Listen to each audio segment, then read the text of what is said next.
Então, já podemos ir abrindo em Neemias.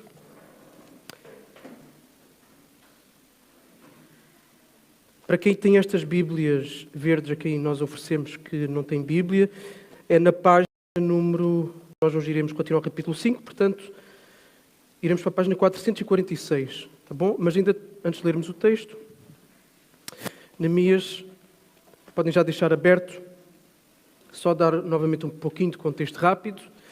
Então, aquilo que nós temos visto é que o povo de Jerusalém, liderado por Neemias, já tinha construído metade da altura das muralhas em toda a extensão da cidade. Okay? Já tinham feito esse trabalho, mesmo apesar de toda a oposição que surgiu, mesmo apesar de toda a adversidade, as conspirações que foram levantadas pelas nações vizinhas para matar pessoas dentro de Jerusalém de uma forma dissimulada, apesar de todas as conspirações, apesar de toda a oposição, eles conseguiram construir metade da altura das muralhas em menos de nada, de uma forma rápida. No entanto, quando pensávamos que tudo estava super e bem encaminhado, vem Satanás, como muitas vezes vem, e na maior parte das vezes ele usa estas rasteiras, provocar conflitos internos dentro de Jerusalém. Okay? Ele não consegue por circunstâncias exteriores, ele vai tentar sabotar por dentro, por meio de conflitos internos, por meio de divisões, por meio de discórdia. A igreja perseguida muitas vezes apanha porrada e quanto mais apanha, mais ela cresce e mais ela se espalha. A igreja do Ocidente, que vive sem perseguição externa, quantas vezes não vemos igrejas se dividirem e se racharem e darem lugar a outras tantas igrejas? Estratégia de Satanás. O que é que nós temos em Jerusalém? Havia famílias em situações económicas muito complicadas, sem conseguirem colocar comida em cima da mesa, com dívidas que não conseguiam pagar, terras penhoradas e chegavam incluindo ao ponto de vender filhos para a escravatura e filhas para a prostituição. Agora, esta situação não surge repentinamente aqui em Neemias. Isto já é uma situação que vem a se arrastar e que explode aqui. Porquê é que ela explode? Porque muitas destas famílias pobres envolveram-se nesta causa nobre, que é a reconstrução das muralhas de Jerusalém, e para isso tiveram que abdicar do seu tempo de trabalho. Muitas dessas famílias, como era normal naquela altura, recebiam à base diária. Trabalhavam hoje, recebiam hoje. E então este trabalho da reconstrução era voluntário. E muitas famílias já estavam em situações complicadas. Além disso, havia várias famílias dentro de Jerusalém que faziam empréstimos a estas famílias mais pobres com pesados juros. Cerca de 12% é o que se pensa. Algumas das terras foram penhoradas a essas famílias mais ricas. Portanto, elas já não tinham terras para poder cultivar. Então nós vemos o caos completo. Além disso, ainda havia o imposto que se pagava à Pério que dominava sobre Israel. E Neemias então encontra-se aqui com uma crise em mãos, uma crise grave mesmo, porque daqui poderia rebentar uma divisão entre o povo que fosse interromper aquela reconstrução das muralhas que eles estavam a fazer. A reconstrução das muralhas tinha que acontecer. Porquê? Por causa da vulnerabilidade de Jerusalém. Uma cidade sem muralhas é uma cidade desprotegida. Acho que todos nós compreendemos isto. Além disso, as muralhas da cidade davam dignidade à única cidade, ao único lugar da face da terra onde Deus se encontrava com a humanidade. No templo, em Jerusalém. Okay? Então, Neemias vai dirigir e vai liderar este empreendimento. E tudo isso agora está colocado em causa por causa destes conflitos internos. Todos nós, mais cedo ou mais tarde, em maior ou em menor intensidade, nesta ou naquela área da vida, nós vamos nos deparar com conflitos. Conflitos com pessoas próximas, conflitos com pessoas menos próximas, conflitos no casamento, conflitos com os filhos, conflitos no nosso trabalho. Em todos os lugares vamos lidar com conflitos. Então, da última vez, nós vimos, a partir deste contexto, como é que Neemias lidou com o conflito e como é que nós podemos aprender a resolver conflitos segundo. Foi isto que nós vimos na última pregação. Quem não ouviu, pode ir ouvir, está no YouTube. Hoje vamos continuar no capítulo 5, o restante dos versículos. E se da última vez nós vimos que a ganância e o egoísmo são fontes de destruição e de divisão, porque causou toda esta situação com as famílias mais pobres e as famílias mais ricas, ok? Se a ganância e o egoísmo são fontes de destruição e divisão, hoje nós veremos como a generosidade é uma evidência de quem fomenta a unidade e, por conseguinte, o sucesso da missão. Okay? Se por um lado a ganância destrói e traz divisão, por outro a generosidade traz unidade e traz sucesso no empreendimento. E é disso que nós vamos falar hoje, vamos falar de generosidade. Sem generosidade não há unidade, é para esquecer. Okay? Nem o consequente sucesso nas coisas que importam na vida. Tirem a generosidade de um casamento, o casamento morre. Tirem a generosidade da igreja, a igreja morre. Tirem a generosidade nas amizades e não há mais amizades, no trabalho e deixa de haver trabalho, na sociedade e deixa de haver uma sociedade boa, justa e saudável. Então, em todas as esferas da vida nós somos chamados a amar obrigatoriamente em ser. Esta mensagem, quando se eu falar em generosidade, não é algo tão interessante como, por exemplo, a resolução de conflitos, que foi da última vez, não é? Porque toda a gente gosta de ouvir falar sobre gestão de conflitos e resolução de conflitos, e psicólogos falam sobre isso, e procuram-se palestras sobre isso. Agora, sobre generosidade, uma mensagem profundamente enfadonha. Porque nós encontramos numa sociedade onde todos querem ser consumidores e não servos. Cônjuges querem ser satisfeitos nas suas necessidades e não querem satisfazer as do outro. Quantos casamentos não acabam e nós não ouvimos eu não quero mais estar com ele porque ele não me faz mais me sentir. Porque ele já não mais me dá o amor, não mais me dá o carinho, não mais me dá. Todos queremos ser consumidores. Filhos querem ser sempre servidos e mimados pelos pais. Quem é pai aqui sabe a insistência deles para terem o que querem, mas, no entanto, eles não insistem com o mesmo grau e a mesma intensidade para ajudarem nas coisas que precisam. É verdade ou não é? Ou seja, nós somos muito mais rápidos para exigir do que para dar. Membros da igreja, também isto acontece na igreja, só sabem exigir dos pastores, dos líderes, dos outros membros. Quantas pessoas não saem das igrejas? A maior parte delas, 99%, por situações ligadas àquilo que elas não tiveram, aquilo que queriam. E especialmente da forma como queriam. E não por razões realmente válidas. Amigos querem amizades que funcionam num só sentido. Quantas vezes já nós próprios não nos queixamos disso? Parece que a minha amizade é só num sentido. É só de mim para ele, dele para mim não vem nada. Empregados querem se beneficiar dos patrões, querem trabalhar o menos possível, ter o menos trabalho possível e, no entanto, lá no fim receber a promoção, receber o trabalho no fim do mês, etc. Patrões querem se aproveitar dos seus empregados. Nós vemos aquilo que tem acontecido, por exemplo, com a comunidade nepalesa e outras comunidades asiáticas. O Estado quer se beneficiar dos cidadãos, à força toda. Os cidadãos também se querem encostar ao Estado para receber todo o tipo de subsídios e mais alguns. Então nós vemos isto. Um constante caminhar numa direção de consumo. E serviço, nada. Generosidade, nada. E é por isso que nós precisamos do Evangelho, é por isso que precisamos de Deus, que Deus nos ensine e capacite a viver ao contrário daquilo que tendencialmente nós já conseguimos viver. Então, o Evangelho é generosidade. Generosidade pura, mas assim, completa mesmo, generosidade pura. E por isso nós não somos generosos, e se o facto de não sermos generosos não nos incomoda, é porque ou nós não entendemos nada do Evangelho, ou nós não fomos transformados por esse Evangelho, ou as duas coisas juntas, porque possivelmente é essa a hipótese. Por quem foi transformado por um Evangelho em que, na essência, é profundamente generoso, começará a ser generoso também. Então nós vamos falar de generosidade hoje. Não é a melhor mensagem, não é a coisa mais charante de ouvir, mas é algo profundamente necessário existir em todas as esferas da nossa vida. Vamos falar de generosidade e 3 características delas.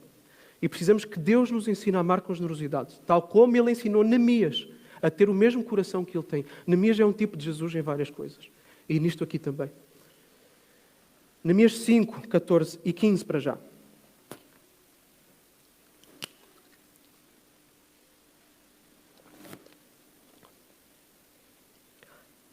Diz assim: além disso, desde o dia em que fui nomeado governador na terra de Judá, do 20º ano até ao 30º ano do rei Artaxerxes, isto é comida preparada para o governador.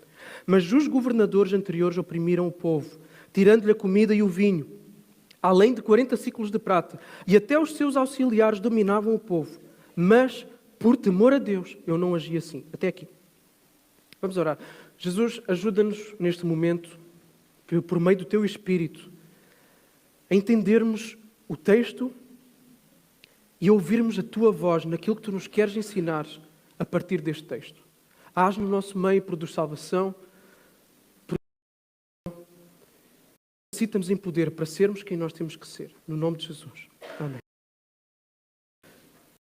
Ser aqui na narrativa, lembram-se, Neemias tem estado aqui a lidar cronologicamente, desde que ele está lá com o rei, teve a conversa com o rei, foi para Jerusalém, descansou, começou a reconstrução, apareceram os problemas da oposição, lidou com eles, tudo por ordem cronológica. Este trecho que Neemias vai aqui incluir sai fora da cronologia, ok? Sai fora da cronologia dos acontecimentos, em que ele faz um resumo de como foram os seus 12 anos de governador. Então é como se ele fosse para a frente e diz assim, os meus 12 anos de governador foram assim. Okay? Então ele insere este trecho aqui. Porquê? Porque este trecho está ligado ao assunto que foi levantado desde o início do capítulo 5, relativamente a este conflito socioeconómico com a cidade de Jerusalém. Por causa disso, então, ele insere este trecho aqui, em que ele vai dizer, olha, por causa daquilo que aconteceu, eu vou-vos dizer como é que eu vivi o resto dos 12 anos em que eu fui governador de Jerusalém. Então está intimamente ligado. Ele vai dizer qual foi a atitude dele nessa mesma área económica e social durante o resto do tempo que ele teve a liderar o povo. Então, nós temos nestes versículos a primeira afirmação de que Neemias ocupou o cargo de governador, ok? De governador de Jerusalém. Então, ele foi nomeado governador pelo Império. Não sabemos quando, foi durante 12 anos, entre 433 e entre 445 e 433 a.C. Não sabemos quando, o texto não nos diz. Muito possivelmente foi por causa da liderança que ele estava a exercer, da reconstrução dos muros, e o imperador então concedeu-lhe esse cargo. E como governador ele tinha direito a quê? Ele tinha direito a uma residência e tinha direito a comida. Ele tinha também o direito de coletar impostos, não só para a Pérsia, mas impostos para si mesmo. Okay? Para a Pérsia ele tinha que coletar, mas ele tinha o direito de exigir impostos para o seu tesouro pessoal. Esse dinheiro iria cobrir despesas com projetos locais, apoiar os trabalhos administrativos em Jerusalém e, além do dinheiro, ele podia exigir comida, para colocar comida na sua casa para todas as pessoas que trabalhavam com ele e que estavam lá com ele. Então ele podia exigir comida e bebida. No entanto, diz-nos Neemias que nem ele, nem os seus companheiros comeram da comida que os governadores podiam exigir. Ele não comeu dessa comida. E ele aqui faz um contraste, e reparem que ele faz um contraste com os governadores que vieram antes deles, que oprimiram o povo e que exigiam aquilo a que tinham direito. Mas oprimiam o povo porquê? Porque o povo não tinha condições de dar.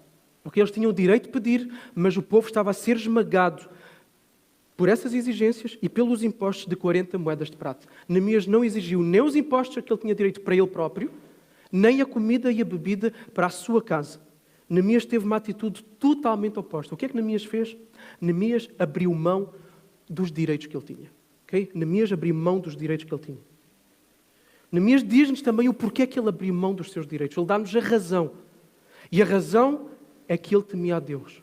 Se repararem aí no versículo 15. Por temor a Deus, eu não agi assim. Como temos visto ao longo do livro, é um homem super temente a Deus. Acima de tudo, ele amava o Senhor. E por amar a Deus, ele também amava o seu próximo. E ao ver o seu próximo, ao ver a sua cidade naquele estado de dificuldade socioeconómica, ele abre mão de um direito que ele tinha com toda a legitimidade. Mas ele abre mão para demonstrar amor ao próximo e, por conseguinte, amor a Deus. Quem de facto teme a Deus será generoso. Ponto final. Quem não é generoso demonstra que não teme a Deus tanto assim. Lucas descreve no início da vida da igreja cristã, lá em Atos capítulo 2, versículos 42 a 45, um texto bastante conhecido de muitos aqui, e diz assim: e perseveravam na doutrina dos apóstolos e na comunhão, no partir do pão e nas orações. Em cada alma havia temor, e muitos prodígios e sinais eram feitos por meio dos apóstolos. Todos os que queriam estavam juntos e tinham tudo em comum. Vendiam as suas propriedades e bens, distribuindo o produto entre todos, à medida que alguém tinha necessidade. Quem tinha a mais, vendia o que tinha a mais, para que quem tinha a menos pudesse ter um pouquinho mais. Era esta a vida da igreja no início. Nós vemos conhecimento de doutrina, nós vemos comunhão com os irmãos, amizade uns com os outros, nós vemos temor a Deus, vemos poder do Espírito Santo por meio de sinais e milagres. Mas tudo isto, doutrina, comunhão, temor, poder no Espírito, jamais pode andar de mãos separadas com generosidade. não pode andar separado da generosidade. Há algo fundamental também nós entendermos em relação à generosidade, senão não é generosidade. A generosidade genuína, que salta das páginas da Bíblia, que salta do coração de Deus, é desinteressada. A generosidade tem que ser desinteressada. Ou seja, ela é uma benevolência desinteressada, ela dá sem esperar nada em troca. É isto aqui. Okay? Ela não usa de subterfúgios, de ações, de manifestações, de doação para depois receber algo em troca. Isso é manipulação, isso é querer usar o outro, isso é ser generoso com segundas intenções. E essa generosidade desinteressada, ela é perfeitamente visível em Jesus. Jesus abriu mão dos seus direitos, da sua glória, para se humilhar, vestindo-se nas limitações humanas, assumindo o pecado do seu povo, sendo esmagado pelo Pai no lugar das suas ovelhas, sendo que ele não tinha que fazer nada disto. Jesus não devia nada a ninguém, muito pelo contrário, nós devíamos a Ele. O apóstolo Paulo diz que Ele nos amou sendo nós ainda pecadores, então Ele não nos devia nada, Ele só nos devia justiça, Ele só nos devia condenação. Foi puro amor, foi um movimento desinteressado de amor, foi pura generosidade. E por isso Paulo vai escrever lá em Filipenses 2, 5 a 8, tende em vós mesmos o sentimento que houve em Cristo Jesus, que existindo em forma de Deus não considerou o facto de ser igual a Deus, em algo que se devesse apegar, mas pelo contrário esvaziou a si mesmo, assumindo a forma de servo e fazendo semelhante aos homens. Assim, na forma de homem, humilhou a si mesmo, sendo obediente até à morte e morte de cruz. Jesus abriu mão do seu direito como filho. Mas o Pai abriu mão do seu tesouro mais precioso. Quem é o tesouro mais precioso do Pai? O Filho. Uma demonstração genuína de amor. Por isso é que João diz, o amor de Deus para connosco manifestou-se como? No facto de Deus ter enviado o seu Filho unigênito ao mundo para que vivamos por meio dele. Nisto está o amor. Não fomos nós que amámos a Deus, mas foi Ele que nos amou e enviou o seu Filho como propiciação pelos nossos pecados. Propiciação significa aplacar a ira de Deus. Então, o Evangelho pura doação, o Evangelho é pura generosidade. Não haveria salvação sem generosidade. E nós começamos a ver isto desde lá de trás. Por exemplo, com Abrão. O que é que Deus pede a Abrão? Deus pede a Abrão uma generosidade radical. Deus pede a Abrão, dá-me o teu único filho, o filho do teu amor, o filho mais precioso que tu esperaste 100 anos para ter. Dá-me o teu filho como uma prova do teu amor. Manifesta a tua generosidade radical. E o que é que Abrão faz? Abrão dá o seu filho.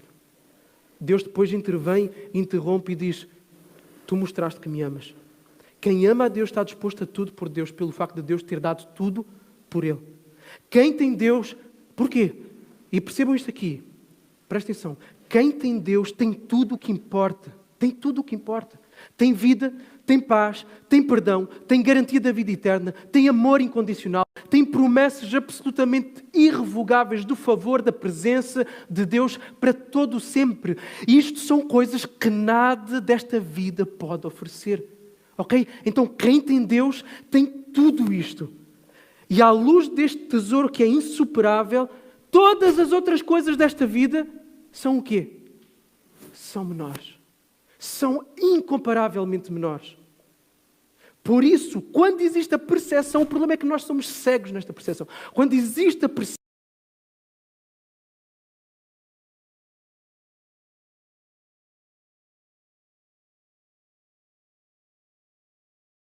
generosa, porque já tem tudo.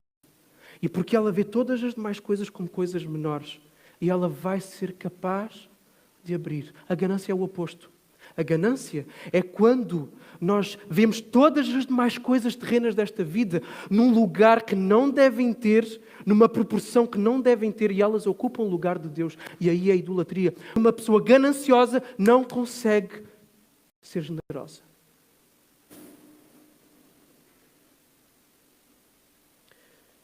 Além disso, o cristão, ao perceber que recebeu uma oferta a que não tinha direito, porque este é outro ponto muito importante, quando se percebe que se recebeu uma oferta para a qual não se tinha direito de receber, a salvação, Jesus Cristo, o cristão não vai ter coragem de não dar aos outros, não vai ter coragem de não abrir mão dos seus direitos, porque ele mesmo recebeu o seu maior presente, a sua maior dádiva, sem ter o mínimo direito a essa salvação. Por isso, ele vai ser capaz de abrir mão dos direitos. Qual é o problema aqui? O problema é que não existe uma percepção real da grandeza, da generosidade de Deus para conosco. Este é o problema. Nunca vamos poder dizer que somos uma igreja saudável ou que somos cristãos saudáveis se a generosidade desinteressada não for uma marca nossa, uma marca da nossa igreja. A Igreja Ação Bíblica de Faro tem que ser marcada pela generosidade. Agora, pode não parecer algo vistoso daquilo que muitas vezes se procura numa igreja, coisas poderosas, coisas vistosas, coisas grandes, mas essa é uma marca que revela a genuinidade de conversão na vida da igreja e na vida de um cristão. A generosidade flui do amor. Por isso, se nós formos alcançados pelo grande amor, nós vamos amar e vamos ser generosos. Quem não for generoso está a colocar em xeque o seu testemunho de que algum dia foi alcançado por esse amor. A igreja deve ser o lugar por metro quadrado onde há mais temor a Deus. Porquê? Porque supostamente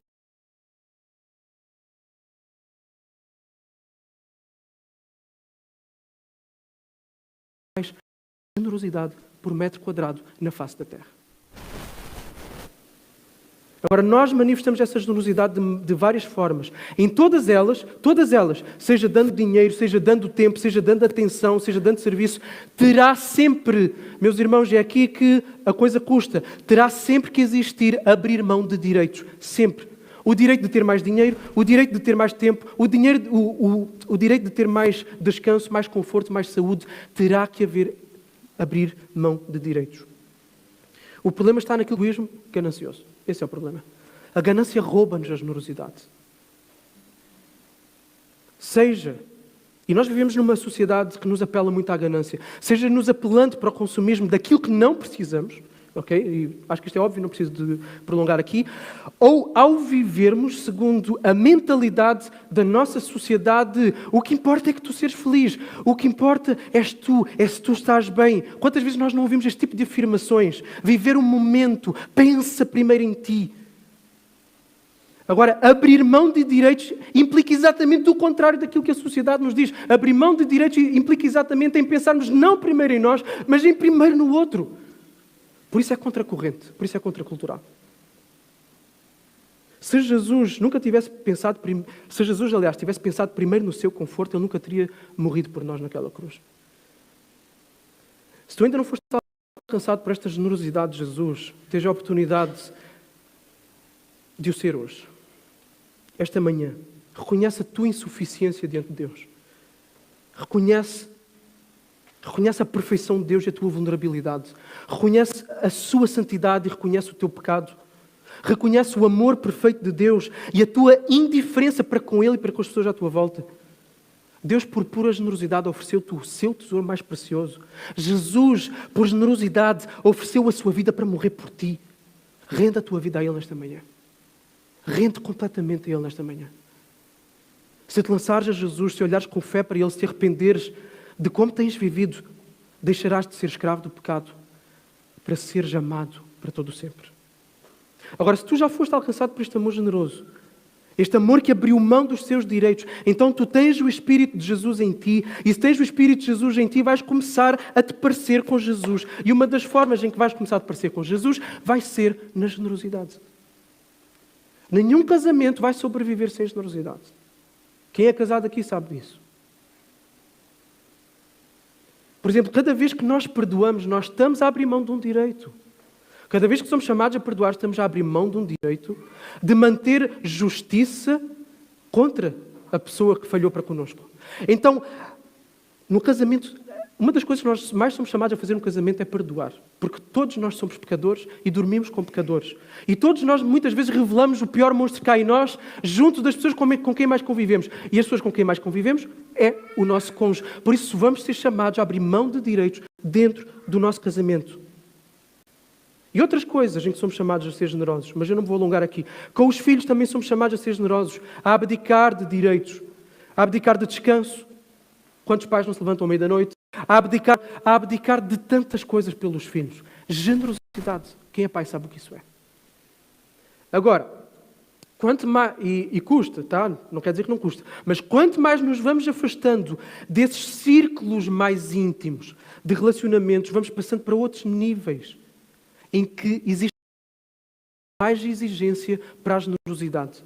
É menos difícil nós doarmos para as pessoas que nós amamos e que são nossas, que são os nossos tesouros, do que por pessoas que já não nos dizem tanto, seja membros da igreja, colegas de trabalho ou desconhecidos. E quanto mais se alarga este círculo, mais custa a generosidade.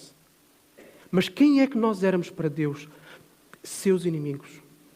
E é aí que é revelada a verdadeira generosidade. É aí que se mostra se somos de facto generosos ou não. É quando ela custa. E a Bíblia chama-nos à igreja, à generosidade, a abrir mãos de recursos financeiros para o sustento dos obreiros, para o alívio das necessidades dos mais carentes da nossa igreja, para o avanço do reino, missões, plantações, outros projetos. Um cristão que não seja fiel e alegre na sua contribuição financeira, seja grande ou pequena, não interessa o valor, a questão aqui é a atitude, mas um cristão que não seja generoso nas suas contribuições por meio da atitude, é alguém que não vive generosidade. Alguém que não vive uma vida cristã saudável.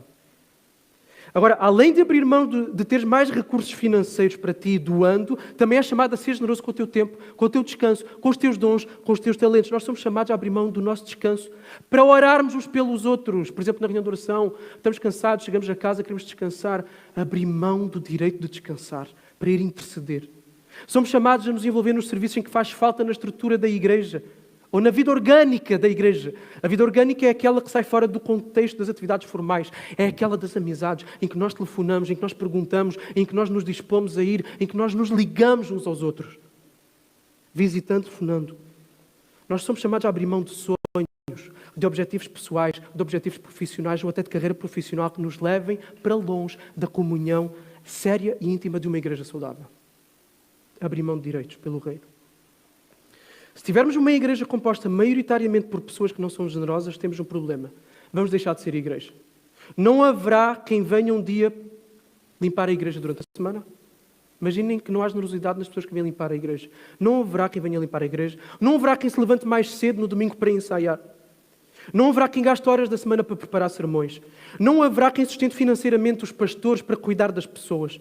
Não haverá quem interceda pela saúde espiritual, emocional, física das pessoas. Não haverá quem contribua para ajudar pessoas que não conseguem pagar as suas contas, porque nós ajudamos pessoas que não conseguem pagar as suas contas. E podíamos continuar esta lista. Sem generosidade, esqueçam a igreja. Não há igreja. Esta igreja continua aberta porque há pessoas generosas. Como qualquer outra igreja continua aberta porque há pessoas generosas.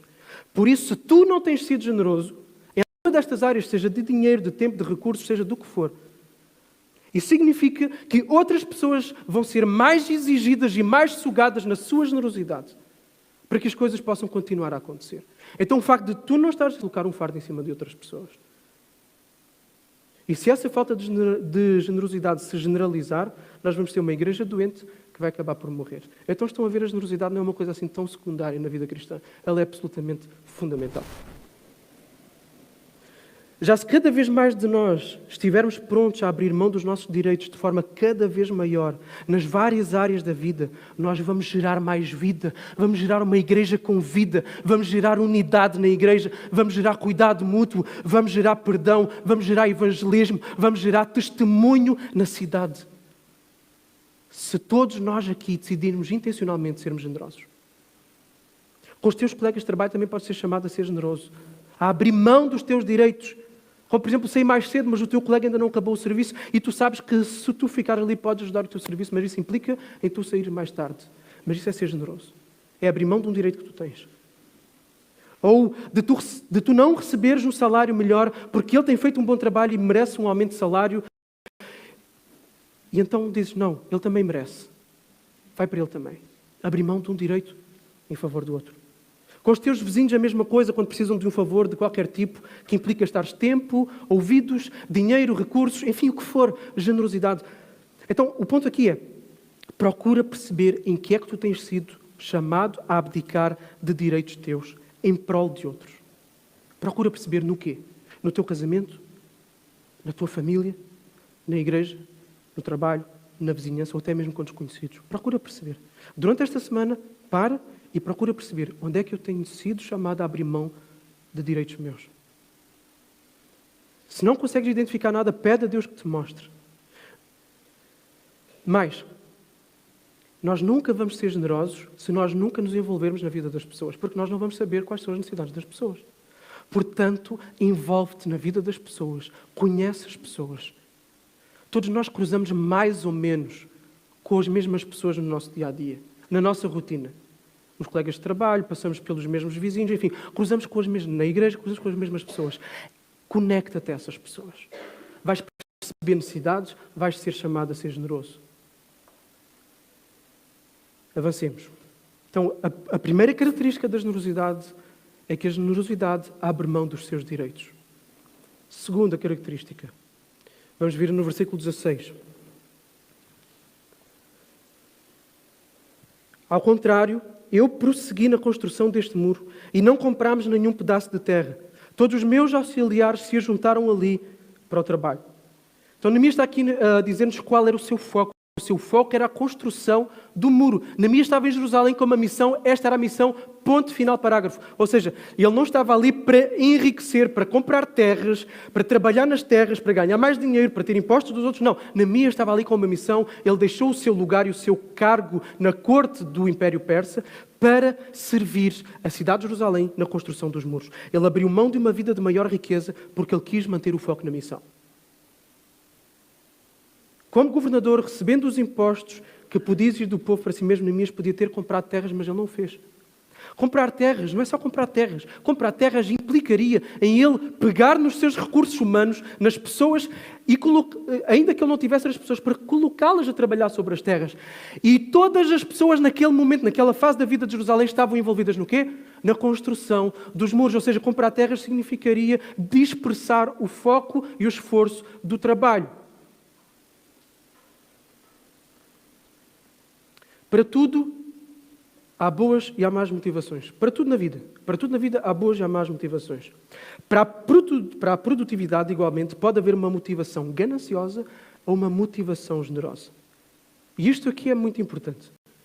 Porque o cristão, e às vezes é fácil entrar subtilmente aí, o cristão não trabalha só para a provisão das suas necessidades e para a melhoria do seu estilo de vida. Não é para isto que nós andamos a trabalhar. Para suprir necessidades e para melhorar o estilo de vida. O cristão também trabalha para ter recursos financeiros para doar. Para doar para o avanço do reino, para doar para quem precisa. O cristão também trabalha para gerar serviço, para melhorar a vida das pessoas a quem ele está a servir.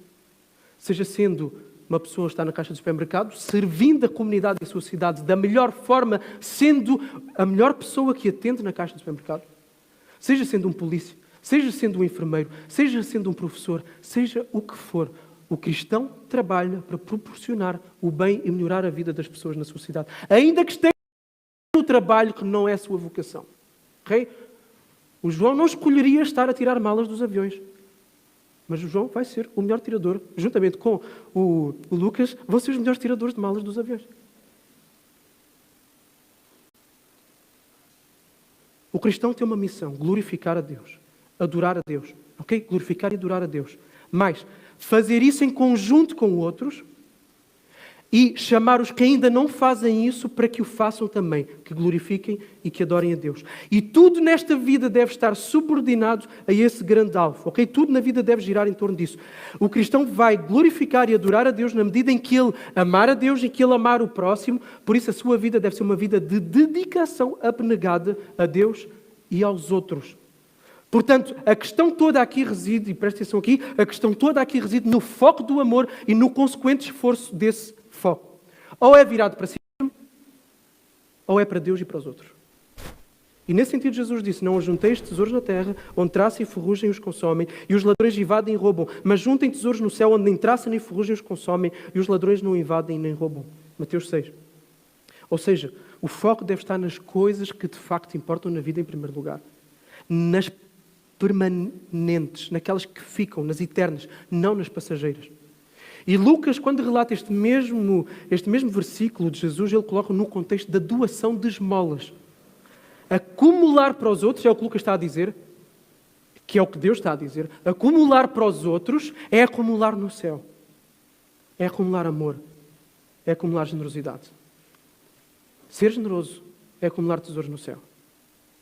Quem trabalha, a maior parte aqui trabalha, quem trabalha deve fazê-lo como para o Senhor. Não deve dar o para encher os bolsos e melhorar o seu estilo de vida e ter as grandes férias de sonho. Não deve trabalhar também porque está a ser observado por terceiros quando o patrão vai lá.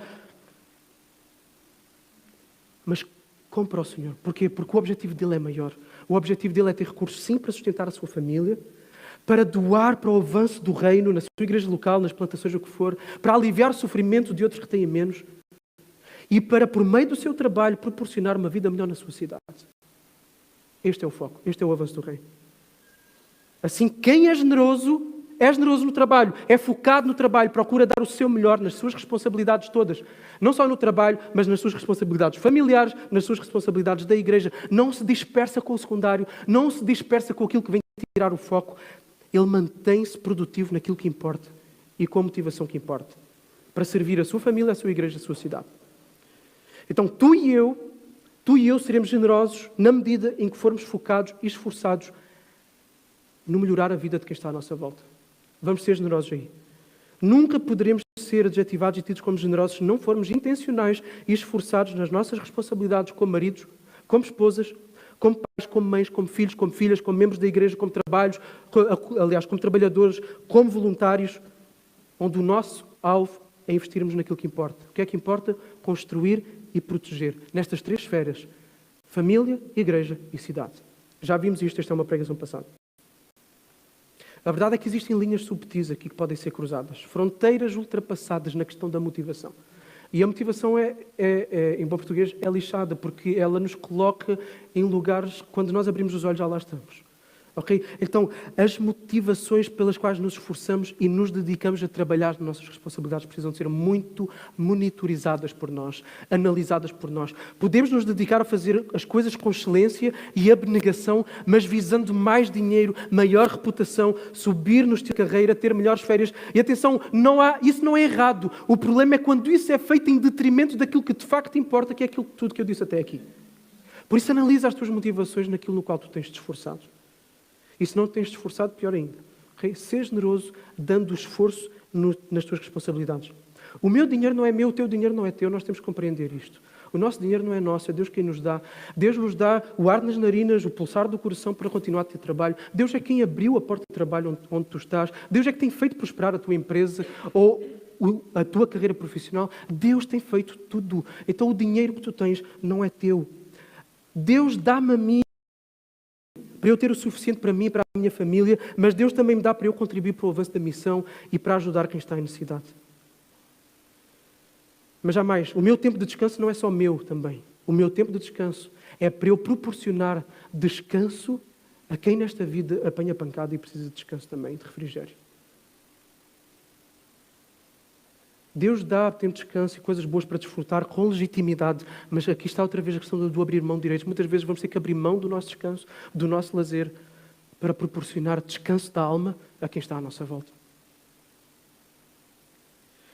O que estamos aqui a dizer? Eu estou a dizer que a verdadeira generosidade trabalha para o bem, deve premiar toda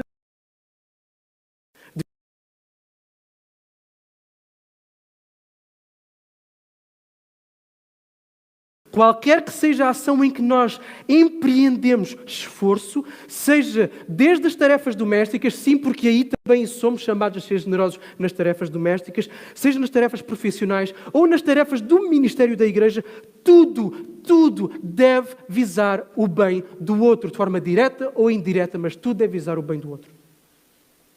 E depois o facto de nós sermos esforçados pelo bem do outro, no exercício das nossas responsabilidades de uma forma esforçada, vai nos ajudar em várias coisas. Eu vou dizer aqui 5 coisinhas rápidas. Primeiro, quando nós fazemos isto, quando nós exercemos esta generosidade por meio do esforço nas responsabilidades que temos, vamos ser felizes. Ok? Preguiçosos e negligentes nunca são felizes, nem medíocres. Vamos ser felizes porque estamos a cumprir um dos propósitos da nossa existência, servir e amar o próximo. Quando nós fazemos aquilo para o qual nós fomos feitos para ser, nós seremos felizes. É uma ilusão nós acharmos que somos felizes no vivermos centrados em nós próprios. Por isso é que existe tanto vazio nas pessoas que só vivem em função de si mesmas, gananciosas, para acumular vazio, vazio, vazio. Quem mais dá, quem é mais generoso, é quem é feliz. Segundo, coisa que vamos experimentar, vamos matar caprichos egoístas supérfluos e que não ficam para a eternidade. Quando nós somos generosos, quando nós começamos a caminhar num estilo de vida de generosidade, nós começamos a dar valor àquilo que importa. Vamos ver que os outros precisam de coisas que são realmente importantes e nós vamos ver as coisas que tantas vezes queremos e que desejamos. É nada ao lado daquilo que podemos dar aos outros. Terceiro, a crescermos na excelência das coisas que fazemos, porque o nosso alvo será servir o outro da melhor forma possível. Vamos ser melhor naquilo que temos para fazer. Com pais, com maridos, com trabalhadores, na igreja, enfim, vamos crescer na excelência. A seguir, a afogar a procrastinação. Eu acho que todos nós, e o português ainda mais, têm um problema com procrastinação. Ou seja, adiar aquilo que tem que fazer. Adiar a sua responsabilidade. Quanto mais focados formos para servir e trabalhar em prol dos outros, mais vamos ver aquilo que a nossa generosidade é capaz de produzir de bem na vida do outro e vamos começar a matar a nossa procrastinação, porque vamos nos encantar com a generosidade e com aquilo que ela faz nos outros. E por fim, vai nos dar força no nosso testemunho do Evangelho. Isto aqui é importantíssimo, porque nós pregamos uma mensagem de amor. E se vivemos uma vida de serviço e de generosidade de amor, a nossa mensagem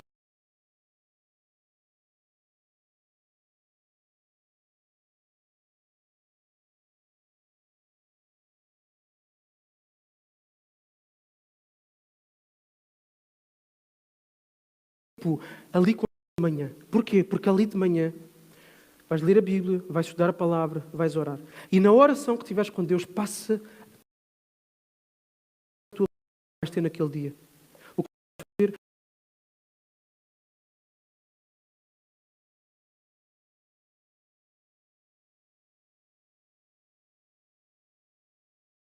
dar o teu melhor, que possas ser esforçado, ser excelente naquilo que tu fazes para o bem do outro. Porque se nós não fizermos isso, vamos viver tudo em piloto automático. E quando vivemos em piloto automático, quem manda é o nosso eu. Então passa a rotina. Tudo o que tu vais fazer no dia. Terceira e última característica da generosidade. Versículos 17 e 18. Então, primeiro, a generosidade abre mão dos seus direitos. A segunda, a generosidade trabalha esforçadamente pelos outros. E agora a terceira, versículos 17 e 18. Além disso, 150 homens dos judeus e os seus oficiais sentavam à minha mesa para comer, além dos visitantes de outras nações ao redor de nós. Todos os dias um boi e 6 das melhores ovelhas e aves eram preparados à minha custa. E de 10 em 10 dias eu recebia uma provisão especial de toda a qualidade de vinho. Maravilha. Mas nem por isso exigia comida separada para o governador, pois as exigências que pesavam sobre o povo eram demasiadas. Então, Neemias dava de comer numa base diária, então ele alimentava 150 pessoas, 150 judeus, possivelmente eram trabalhadores dele, pessoas da gestão, da sua administração, os seus oficiais e representantes diplomáticos que vinham de outras nações. Okay? Então, Neemias, como governador, tinha esse papel diplomático a fazer. Ele devia de entreter regularmente as autoridades nacionais, autoridades estrangeiras, dignitários estrangeiros, na sua casa. Um grande custo. Já viram que é alimentar esta gente toda diariamente? Então, Neemias diz-nos que por dia comiam um boi, amém, João? Comiam, o brasileiro sabe e o português também sabe, né? Então, um boi, 6 ovelhas, aves, e de 10 em 10 dias eles recebiam um suprimento de toda a qualidade de vinhos da loja do Ricardo. Toda a qualidade de vinhos. E de certeza que não era vinho mau. Okay? Agora, imaginem pagar isto tudo. Uma exigência financeira absurda.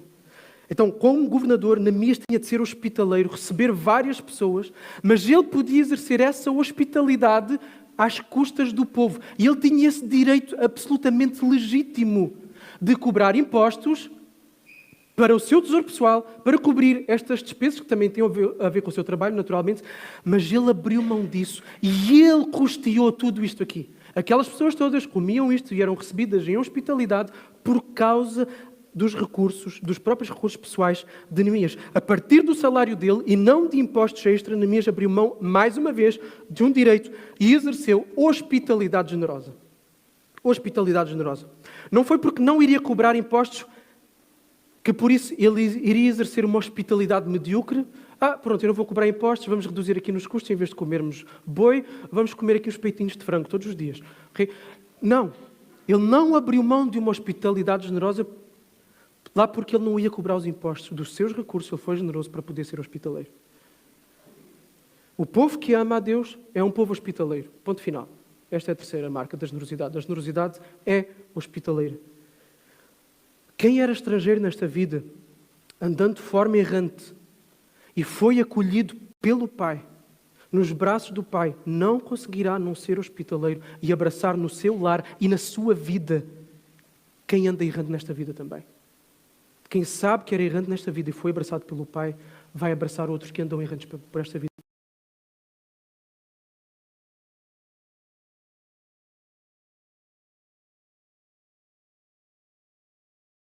Na cultura árabe, nós encontramos isto bem vincado à hospitalidade. Deus disse assim aos israelitas para eles serem assim: o estrangeiro que vive entre vós será como o natural da terra.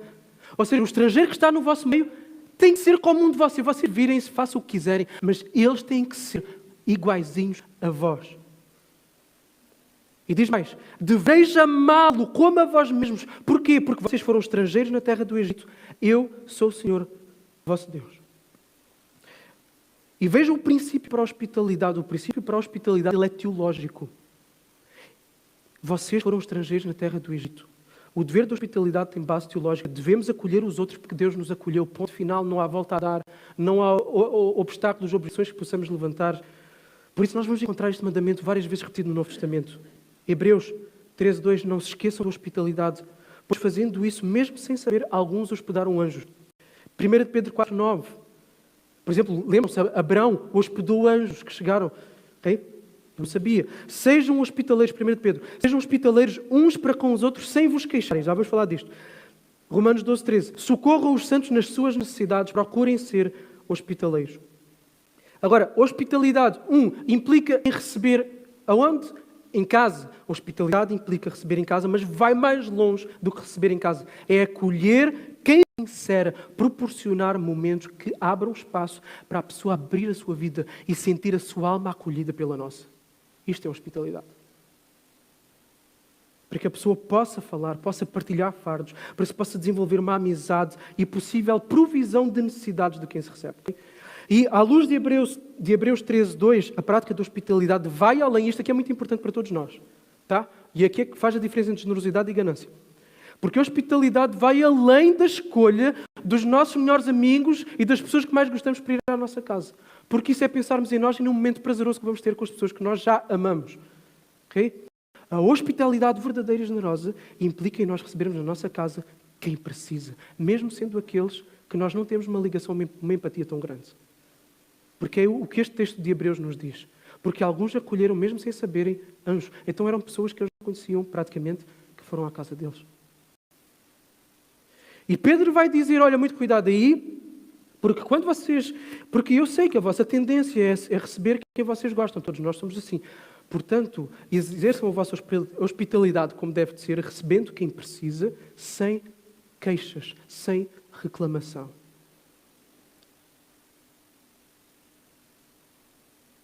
Terceira de João 7:8 diz, eles afirmam e desafiam o cristão a ser hospitaleiro também com aqueles que estão envolvidos no tempo inteiro no ministério cristão.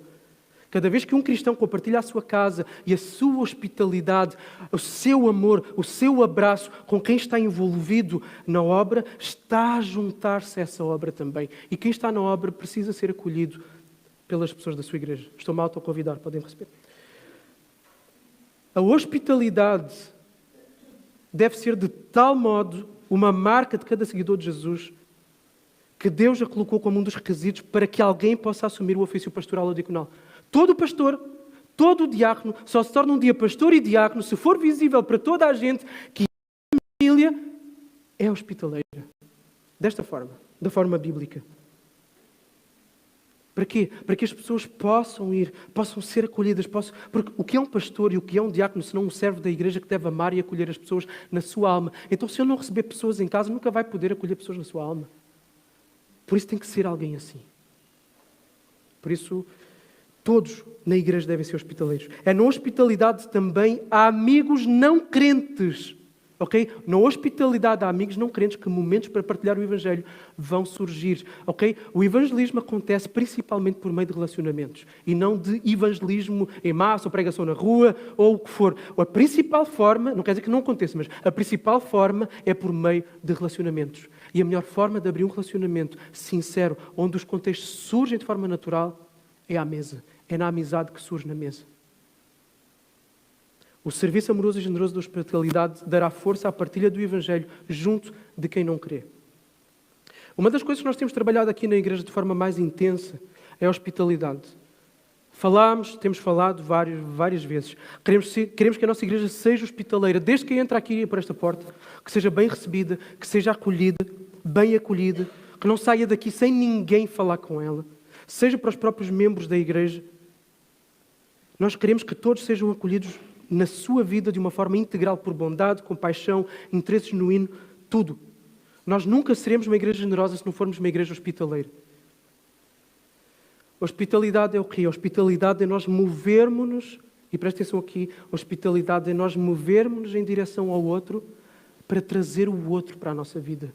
É darmos um lar, porque lar não é só ir às 4 paredes da nossa casa. Nós darmos um lar e sermos hospitaleiros é darmos um lugar onde a pessoa se sente em casa, em que ela pode baixar as suas barreiras, em que ela pode ser quem ela é e receber aquilo que ela precisa. Isto é hospitalidade. E teremos falhado se não fizermos a nossa parte em fazer com que todos aqui na igreja se sintam em família, sintam que estão em casa, sintam que encontraram um lugar onde são aceitos. Agora, podemos arranjar aqui algumas objeções, umas mais válidas do que outras, como, por exemplo, o facto de não conseguirmos... Porque eu já ouvi isto, tá? Por isso é que eu estou a trazer este exemplo aqui. O facto de não conseguirmos preparar um jantar requintado, como se precisássemos de receber sempre pessoas com lagostas, okay? Preparar um jantar requintado, por isso eu não sou hospitaleiro. Então lá, porque não se consegue receber as pessoas como se estivesse a receber num resort pessoal, não quer dizer que não se exerça hospitalidade, porque aquilo que eu disse, a hospitalidade está mais no amor servil e cuidador do que na decoração ou no menu. E isto é hospitalidade. Nós podemos ser recebidos por alguém cuja casa parece um museu, em que a pessoa que nos recebe não é muito diferente desse museu. Nós podemos ser recebidos por alguém numa casa simples, super simples, com bolor até nas paredes, mas em que a pessoa nos faz sentir completamente à vontade, nós sentimos completamente acolhidos por aquela pessoa. E nós somos chamados a ser esta pessoa. Não importa a tua casa, não importa o menu que tu vais dar, se é chá e bolachas ou se é picanha, não interessa o menu que tu vais dar às pessoas. Nós precisamos de exercer isto uns com os outros. E em especial com aqueles que não estão no nosso círculo de amigos. Esse é para manter, mas é para abrirmos também aos outros. A nossa igreja deve também ser conhecida por acolher todo o tipo de pessoas, não importando classe social ou nacionalidade, não importando isto. Nós temos recebido nas nossas instalações, nas últimas semanas, no último mês, uma comunidade cristã nepalesa que se reúne à noite. Hoje vou pregar para eles. E os adolescentes deles estão a participar nas nossas reuniões de adolescentes. 2 adolescentes, a Serena e a Pretty. E esta comunidade migrante, não necessariamente este grupinho aqui, mas toda a comunidade migrante nepalesa, que é uma das maiores no nosso país, já tem sido maltratada e explorada o suficiente na nossa sociedade. Portanto, o lugar na terra, neste país de Portugal e nesta cidade de Faro, onde elas devem encontrar exatamente o oposto, é aqui. A hospitalidade. Eles têm que encontrar na nossa igreja um lugar onde eles não têm que ter defesas e esperar exploração e maus tratos. Eles têm que ter aqui um lugar onde eles vão encontrar segurança, proteção e até generosidade para aquilo que eles não conseguem. E devemos ser assim com todos, com qualquer nacionalidade, com qualquer classe. Um próximo passo que nós devemos dar em igreja, porque nós já temos falado muito disto da hospitalidade, o Covid veio interromper um pouquinho, mas nós temos proporcionado textos que isto surja. Mas o próximo passo que é importante nós darmos é a hospitalidade orgânica. Cada um a exercer nos seus relacionamentos com as pessoas esta hospitalidade, no dia a dia, convidando pessoas para ir a casa, para servi-las, para proporcionar um bom momento. Às vezes não quer dizer que haja uma conversa séria, mas às vezes há ali um bom momento agradável que vai quebrar barreiras, que vai abrir espaço para mais uma coisa lá à frente, não interessa, mas convida, abre a tua casa. Eu vou deixar algumas dicas, tá, para começares. Eu sei que para alguns isto é totalmente contra a natura e outros têm o dom da hospitalidade porque ele é um dom também. Mas também há pessoas que têm o dom do evangelismo, só que todos são chamados a evangelizar. No dom do evangelismo, quem lança a rede pesca uma série de peixes. Quem não tem o dom do evangelismo e é chamado a evangelizar e vive uma vida de evangelização, acaba também por pescar se calhar um ou dois peixes. Não pesca o mesmo, mas também pesca. A hospitalidade é a mesma coisa. Primeira dica, arranje e guarda receitas simples. Eu sei que isto parece ridículo e óbvio, mas arranja e guarda receitas simples de baixo custo para refeições e sobremesas simples e baratas. Não é preciso gastar muito dinheiro para receber alguém bem, porque, como eu disse, a questão não está no menu. Okay? Arranja e guarda receitas simples para isso. Faz uma lista de pessoas. Segundo, faz uma lista de pessoas que seriam encorajadas através da oferta da tua hospitalidade. Pessoas que tu sabes ou que tu já tens percebido que precisam. Faz uma lista dessas pessoas e convida-as para ir à tua casa. Não penses só nos teus amigos. Lembra-te, é para servir, é para ser generoso através do teu serviço e da tua hospitalidade. Então faz essa lista, começa a orar. A seguir, terceiro, planeamento, ok? Planeia convidar os teus primeiros hóspedes em breve. Não deixe lá para a frente. E isto é muito português, mas assim, muito português mesmo. Nós dizemos, temos que combinar. Quantas vezes já não dissemos ou já não ouvimos isso? Nós temos que combinar ir lá à casa. Sim, temos mesmo que combinar. Eu já disse isso muitas vezes a alguns de vocês aqui. Temos mesmo que combinar. Só que o lá à frente é uma terra onde as coisas não acontecem. Planear. Faz uma lista das pessoas e planeia. E não precisa de ser uma grande coisa. Planeia. Se calhar para ti só dá uma pessoa, uma família por mês. Planeia. Porquê? Porque quando nós vivemos a nossa vida de forma automática, parece que a gente não consegue encaixar as pessoas. Mas se nós pararmos para pensar, afinal conseguimos encaixar. Porque muitas vezes conseguimos encaixar os nossos amigos. Então planeia. Aquela palavrinha, Daniel, como é que ela é? Intencionalidade. E a seguir, ora para que Deus te dê alegria em seres hospitaleiro, tal como Ele é contigo e comigo. Ele é hospitaleiro. E Ele nos recebe. E eu falei, nós recebemos pessoas que vêm de tudo o que é lugar e também de tudo o que é lugar desta vida, maltratados por esta vida. Deus nos recebe, apesar de todas as nossas fraquezas, todas as nossas falhas. Ele nos acolhe sempre à sua mesa. Ele tem sempre uma mesa preparada diante de nós, onde o nosso cálice transborda diante dos nossos inimigos. Os nossos inimigos, a morte, o diabo, a carne, nós mesmos. Deus prepara uma mesa generosa dentro dos nossos inimigos. Nós somos chamados a preparar uma mesa generosa, não necessariamente de um menu caro, mas uma mesa generosa de amor, de cuidado, de atenção para quem anda cansado, triste, destruído por esta vida. E não só por esses, mas por outros. Mas todos têm necessidades, Então convida irmãos da igreja, mas convida também colegas, vizinhos, amigos não crentes. E se calhar tens alguns que dava para convidar, se nunca foram à tua casa e alguma vez podiam ir. E muito mais depressa vão à tua casa do que vêm aqui à igreja. E não quer dizer que vais abrir a Bíblia antes de comer a refeição, arrependei-vos, senão vão para o inferno. Não quer dizer isso.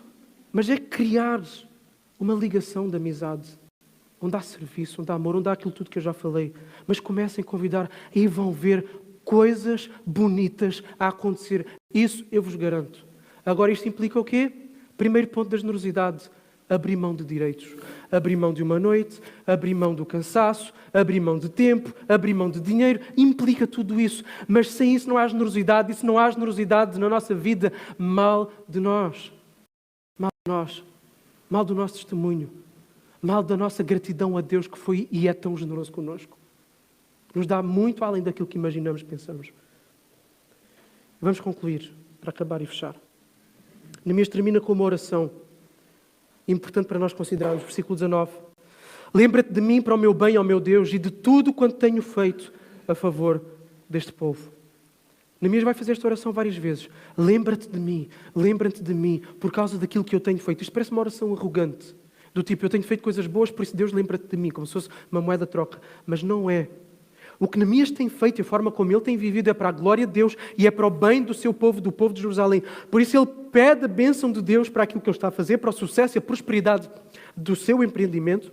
Então, Neemias não se está a gabar diante de Deus.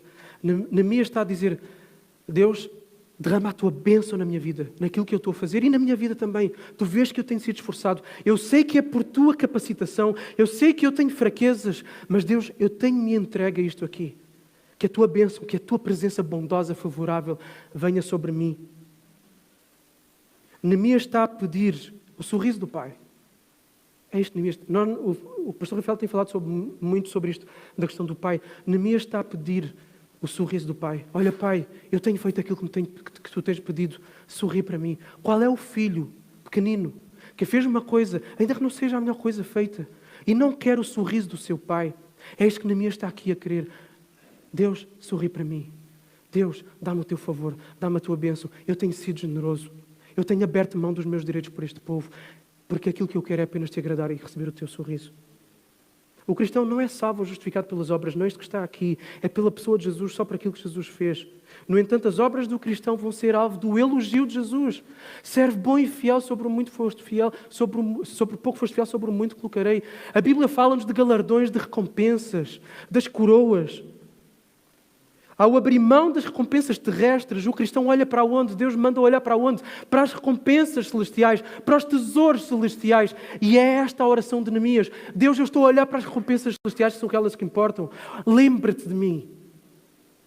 É ao tu olhares para o favor de Deus, é ao tu olhares para o sorriso do Pai, para os braços abertos de Jesus, para as promessas que Ele tem, para a presença abençoada, doce, maravilhosa, irrepetível do Espírito Santo, que tu vais conseguir dizer não aos desejos, à ganância destas coisas terrenas da vida.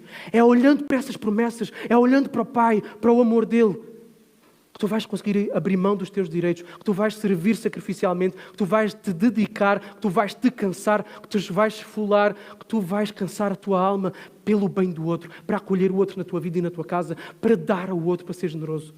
É olhando para o Pai, para o sorriso do Pai, para as bênçãos do Pai. Por isso, tu estás de consciência tranquila de que tu tens sido generoso desta forma, que te tens dedicado ao bem dos outros, de que tens esforçado, mesmo com falhas, com passos para a frente e passos para trás, mas tu sabes que tens sido isto. Ora a Deus e pede a benção dEle. Deus abençoa a minha vida. Abençoa aquilo que estou a fazer, mas abençoa a minha vida também. Já se a tua consciência não está tranquila, faça tudo aquilo que nós vimos hoje. Não consegues fazer esta oração de Neemias, faz uma outra oração. Faz uma oração de pedido de perdão. Pede perdão a Deus, porque não tens tido o mesmo coração de generosidade que o coração do teu Pai, de Deus. Organiza-te para a mudança. Não só peças perdão, mas organiza-te para a mudança. Dá os passos necessários. Não esperes o momento ideal. O momento ideal nunca existe para nada na vida. As condições perfeitas para as melhores coisas da vida acontecerem nunca existem, nem vão existir. Se nós esperarmos por elas, vamos ficar sentados. Ok? Nós criamos as oportunidades. Organiza-te para a mudança, dá os passos necessários e arranca. Começa a caminhada da generosidade intencional. 1. Abre mão dos teus direitos. 2. Trabalha de forma esforçada nas tuas responsabilidades para o teu serviço dos outros. E 3. Sê hospitaleiro. Jesus foi isso tudo por nós, continua a ser, e nós somos chamados a espalhar isto mesmo. Amém? Vamos orar. Jesus, obrigado pela tua generosidade para conosco, porque tu és tão generoso, Jesus. Tu nos deste a salvação em que nós não merecíamos. Tu nos dás uma igreja. Tu nos dás a tua palavra tão rica. Tu nos dás o pão e o vinho, nos lembrando de tudo o que tu és para nós, de tudo o que somos em ti. Tu nos dás a doce presença do teu Espírito Santo. Tu nos dás o perdão dos nossos pecados, repetidos vezes e vezes sem contas. Tu nos dás forças quando nós não as temos. Tu nos dás coragem quando o medo bate à porta. Tu nos dás dons para servirmos. Tu nos dás a capacidade para trabalharmos. Tu nos dás recursos financeiros. Tu nos dás a saúde. Senhor, tu nos dás tantas coisas, Jesus. Tu és tão generoso. Perdoa-nos porque nós não somos assim. Perdoa-nos porque nós perdemos-nos no lamaçal e nas areias movediças da ganância. Perdoa-nos, Jesus. Ajuda-nos a ser generosos. Ajuda-nos a abrir mão dos nossos direitos. Tudo o que eu falei aqui, tudo o que tu falaste aqui, implica nós abrir mão de conforto, de dinheiro, de tudo. Ajuda-nos a fazer isso. Só podemos fazer isso pelo poder do Evangelho, pelo Espírito de Jesus em nós. Ajuda-nos como igreja. Ajuda cada um dos meus irmãos aqui. Ajuda-me a mim a acolher de verdade pessoas na nossa vida. Nos nossos locais de responsabilidade, seja em casa, na família, no trabalho, na igreja, onde for, que nós sejamos dedicados. Uma dedicação generosa para o bem do outro. Jesus, para a tua honra, para o avivamento desta cidade, nós oramos. Amém.